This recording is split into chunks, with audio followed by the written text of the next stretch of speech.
그 한동훈 전 국민의힘 대표가 좀 지원 유세에 나서서 그런 얘기를 했어요. 이재명 후보가 만들 위험한 세상을 막기 위해 나왔다. 이거 역시 네거티브 공세인데 어찌 보면 굉장히 실체가 없다. 그러니까 위험한 세상이라는 게 뭘 말하는 거지? 오히려 정말 위험했던 순간은 한동훈 대표님이 더 잘 알고 계시잖아요. 저희 12월 3일 밤에 본회의장에서 저도 기억이 나거든요. 이창수 서울중앙지검 그리고 조상원 중앙지검 4차장 검사가 20일에 사의를 표명했어요. 네. 대선 이후에 보복받는 거 아니냐라는 좀 우려 때문이다라는 얘기도 있더라고요. 검사들도 지금 무서워서 옷을 벗는 건가요? 네, 뭐 응징당하는 거 아니야? 압도적으로 이겨야지 우리가 기존의 재기를 노리고 있던 다른 사람들도 딴 생각을 하지 않고 새로운 대한민국 꾸려가는 데 협력할 수 있게 만들 수 있지 않냐. 저도 좀 응징이란 단어는 좀 가슴 떨리는 단어긴 했는데 좀 셌어요. 네. 국민의힘은 이 후보에게는 자신의 사법 리스크를 제거하기 위한 뭐 이벤트라고 비판을 해요. 네, 아니 대선을 저희가 만든 게 아니잖아요. 저희가 지난 겨울 예측할 수 없는 그런 시간들을 계속 보냈잖아요. 국민의힘이 그런 얘기를 하는 거는 정말 이거는 심판받아 마땅한 말이다. 이재명 후보 개인에 대한 얘기 좀 해볼게요. 그 한동훈 전 국민의힘 대표가 좀 지원 유세에 나서서 그런 얘기를 했어요. 이재명 후보가 만들 위험한 세상을 막기 위해 나왔다 라고 했는데 이재명 후보를 지지하는 국민 중에서도 좀 이재명 후보를 못 믿어하는 유권자들이 좀 덜어 있을 것 같아요. 좀 있는 건 사실이겠죠? 그런 분들이?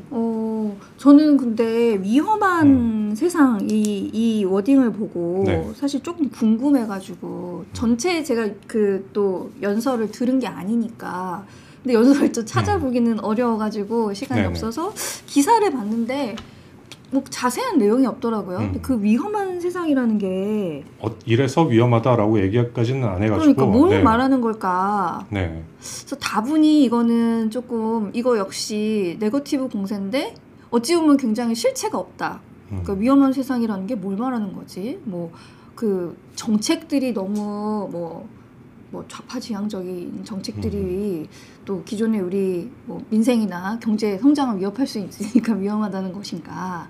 뭐 후보의 성향이 뭐 그렇다는 것인가? 이런 얘기 같아요. 뭐 예를 들어서 오늘 아침 조간에도 많이 보도가 됐는데 어제 말씀하셨죠 이재명 후보께서 뭐 나라빚 많아도 괜찮다. 뭐 나라빚이 OECD 뭐 다른 국가들에 비해서 아직 GDP 비율 적으니까, 좀 비율이 높지 않으니까 부채 비율이 그래서 괜찮다라고 말씀하신 것 같은데 뭐 그런 얘기 아니면 뭐 호텔 경제학 뭐 경제론 뭐 이런 얘기 뭐 그런 얘기를 좀 싸잡아서 그렇게 비판하는 것 같아요. 그리고 뭐 중국 대만 싸우면 뭐 어떠냐 중국에도 쉐쉐하고 뭐 대만에도 쉐쉐하면 되는 거 아니냐 뭐 이런 얘기들 그런 얘기를 싸잡아서 비판하는 것 같은데 좀 이런 이유가 있지 않을까요? 근데 저는 그래서 지금 저희도 이렇게 추측을 해보고 있지만 위험한 세상이라는 것이 결국에는 조금 실체가 없다.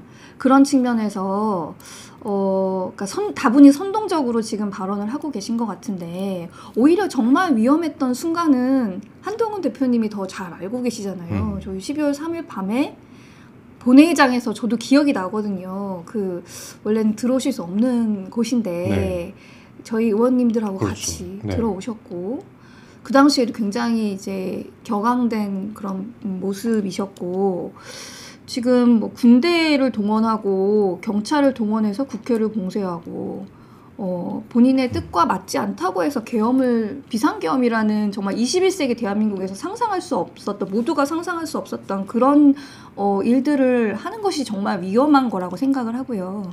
그때가 위험했죠. 그러니까요.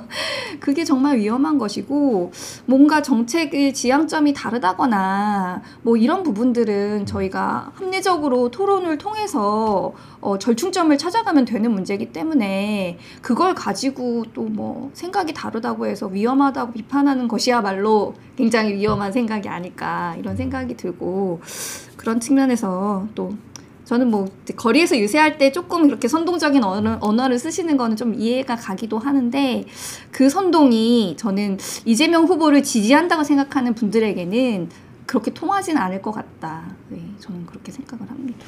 그런데 좀 눈에 띄는 것들이 좀 나오더라고요. 네. 뭐 이창수 서울중앙지검 그리고 조상원 중앙지검 4차장 검사가 20일에 사의를 표명했어요. 아니 진짜 그게 뭐 이분들은 대선 이후에 보복받는 거 아니냐라는 네. 좀 우려 때문이다라는 얘기도 있더라고요. 그리고 뭐 이재명 후보는 네. 6월 3일을 뭐 압도적인 응징의 날이라고 했는데 좀 맞아떨어지잖아요. 아, 검사들도 지금 무서워서 옷을 벗는 건가요? 네, 뭐 응징당하는 거 아니야? 뭐 이렇게 좀 불안에 떨 수도 있는데 네. 뭐 그런 거하고 맞물려 떨어지는 얘기가 아닌가 싶기도 해요. 위험한 세상이란 게. 그 어떻게 된 거예요? 압도적 응징은 대선 이후에 그렇게 진행되는 건가요? 아, 근데 그 워딩 자체도 6월 3일은 압도적 응징의 날이다. 네. 이렇게 얘기하셨잖아요. 6월 3일 투표하는 날에 날이 압도적 응징의 날이고 투표로 우리 그 내란 세력을 심판하자. 그래서 압도적으로 이겨야지 우리가 기존의 재기를 노리고 있던 다른 사람들도 딴 생각을 하지 않고 새로운 대한민국 꾸려가는데 협력할 수 있게 만들 수 있지 않냐. 그런 측면에서 압도적 응징이란 단어를 쓰신 것 같고요. 저도 좀 응징이란 단어는 좀 가슴 떨리는 단어긴 했는데 좀 셌어요. 네. 유세 때도 좀 네. 쓰시더라고요. 근데 딱 거기 그 말이다. 저는 그렇게 생각을 하고 앞으로 저희 후보님께서 그 경선 과정이나 그 유세 과정에 그런 얘기도 계속 하셨어요. 정치적인 보복이 없는 나라를 만들어야 한다. 왜냐하면 누구보다 정치적인 보복 때문에 힘든 삶을 살았기 때문에 그 수많은 압수수색이나 재판이나 이런 것들이 사실 정치적인 보복의 산물이라고 볼 수 있는 측면이 굉장히 많잖아요. 저는 그게 합리적인 평가라고 생각하는데 그런 측면에서 누군가 또 그런 일을 당하는 일은 없게 하겠다는 말씀도 수차례 하셨기 때문에 저는 그 말씀을 믿어야 한다. 네, 그렇게 생각하고 뭐 이 검사님들 탈출하시는 거는 김건희 여사님에 대한 마지막 충정 아닌가요? 아, 충정으로요. 뭐 변호인이 되기 위해 나가는 거 아니냐 뭐 이런 말씀들도 하시고 뭐 여사 통신 기록에 대해서 압수수색하면서 또 새로운 사실들도 계속 나오잖아요. 네. 소환도 임박해 있고 그런 과정에서 좀 뭐 기존에 친하셨던 분들은 좀 불편한 마음이 있지 않을까. 검사님들은 나가셔도 오히려 더 잘 사실 수 있잖아요. 그럴 수도 있죠. 돈도 많이 벌고. 네. 네.